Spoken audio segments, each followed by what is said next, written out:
Pinayagan ng Senado na pansamantalang lumabas sa detensyon nito ang kontrobersyal na kontraktor na si Pacifico Curly Discaya ayon kay Senate Secretary Mark Yando Mendoza. Ito ay dahil kailangan sumailalim ni Discaya sa isang medical procedure. Ayon kay Mendoza, isang linggong mananatili sa ospital si Discaya at muling ibabalik sa kustodiya ng Senado matapos ang operasyon.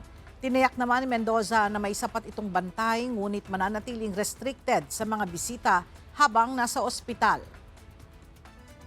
Yung sa right shoulder niya, may surgery na gagawin sa kanya. Nag-request siya na mag-undergo ng medical procedure. So pinayagan naman siya. So tentative, baka this Thursday, mag-undergo siya ng medical procedure. Pero inintay pa yung clearance kung natutul siya this Thursday. Then after a week or is balik na siya rito para dito na siya magpagaling. Hindi na ma-disclose yung hospital because of security reasons muna.